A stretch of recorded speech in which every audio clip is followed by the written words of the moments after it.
Hi hello friends, எல்லாருக்கும் வணக்கம். Election தேதியை அறிவிச்சிட்டாங்க. மக்கள் எல்லாமே ஒரு உற்சாகத்தில் இருக்கீங்க அப்படின்னு தான் நான் நினைக்கிறேன். என்னென்னு பார்த்தீங்கன்னா, எலெக்ஷன் இதுக்கு முன்னாடி நடந்த எலெக்ஷனில் ஆர்வம் பாதி பேர் காட்டியிருக்கவே மாட்டாங்க. ஆனால் இந்த எலெக்ஷனில் குறிப்பாக ஆர்வம் ரொம்பவே காட்டுவீங்க. அதுக்கு காரணம் என்னென்னா, மாற்றம். விஜய் வந்திருக்காரு, விஜய்க்கு ஓட்டு போடணும். ஆனால் ஃபஸ்ட்டு எனக்கு ஓட்டு வந்த உடனே விஜயகாந்த் அரசியலில் வந்தார். விஜயகாந்துக்கான ஓட்டை தான் நான் போட்டேன். ஃபஸ்ட்டு ஒரு நல்ல தலைவராக, ஊழல் லஞ்சம் இதுகளுக்கு எதிரான ஒரு தலைவராக உருவெடுத்து வராரு அப்படின்றதுனால நான் கண்டிப்பாக விஜயகாந்துக்கு தான் ஓட்டு போட்டேன்.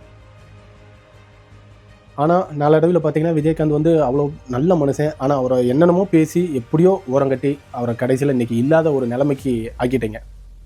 இன்றைக்கி அதே அவரை குறை சொன்ன வாய் தான் நல்லவர் வல்லவர் அப்படின்னு சொல்கிறோம். ஆனால் இன்றைக்கி அவர் இல்லை.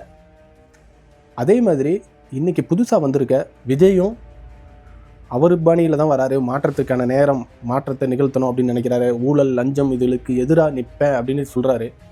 இந்த விஜயை தயவு செஞ்சு விட்டுறாதீங்க. விஜய் நமக்கு கிடைச்ச ஒரு அரிய வாய்ப்பு மாதிரி பயன்படுத்திக்கணும். இன்றைக்கி பார்த்தீங்கன்னா, விஜய் மேலே நிறையா தப்புகளை சொல்கிறாங்க. ஆனால் குறிப்பாக என்ன சொல்ல முடியும்? கரூர் சம்பவம் ஒன்று, அது அவர் பண்ண தெரிஞ்சு பண்ணாரோ தெரியாமல் பண்ணாரோ, அதை தான் இன்றைக்கி பெரிய இஷ்யூவாக பேசிக்கிட்டே இருக்காங்க நிறையா பேர். அதுக்கப்புறம் அவர் மேலே குறை சொல்கிறதுக்கு ஒன்றும் கிடையாது. ஃபேமிலி இஷ்யூ, அதாவது அவங்க ஃபேமிலிக்குள்ளே நடக்கிறதோ இல்லை அவர் தனிப்பட்டு பண்ணுறதெல்லாம் வச்சு நம்ம கம்பேர் பண்ணி பார்க்கவே கூடாது. யாரும் அவங்களோட தனிப்பட்ட வாழ்க்கையை பற்றி பேசக்கூடாது. அது நமக்கு தேவையில்லாத விஷயம். விஜய் உண்மையிலே நான் 2 படத்தில் வேலை பார்த்துருக்கேன். நானும் சினிமாவில் இருக்கிறவங்க.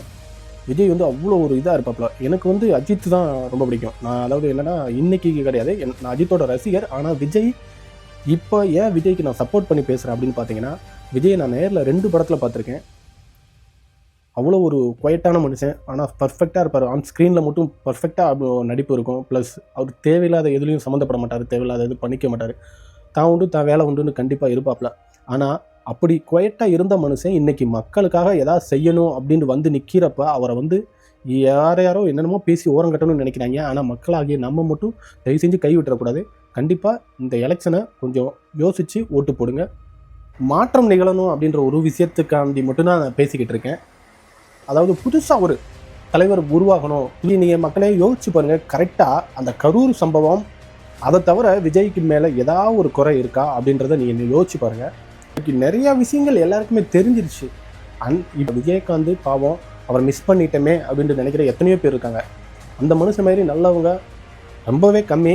அதே மாதிரி இன்றைக்கி விஜய் ஒரு விஜயகாந்த் போல் விஜயகாந்தை விட்டுட்டாங்க, விஜயகாந்த் இல்லை அப்படின்ற ஒரு குறையை தீர்க்கிறதுக்கு விஜயகாந்த் மாதிரி இல்லை, விஜயகாந்தே உருவாகி வந்த மாதிரி இருக்குது. ஓகே மக்களே, நான் என்ன சொல்ல வரேன்ட்டு உங்களுக்கு புரிஞ்சிருக்குன்னு நான் நம்புகிறேன். கண்டிப்பாக வெயிட் பண்ணி பார்ப்போம். இந்த வீடியோ உங்களுக்கு பிடிச்சிருந்தா நம்ம சேனலுக்கு ஒரு சப்ஸ்கிரைப் பண்ணுங்கள், வீடியோக்கு ஒரு லைக் போடுங்க. தேங்க்யூ. மீண்டும் அடுத்த ஒரு வீடியோவில் பார்க்கலாம். நன்றி, வணக்கம்.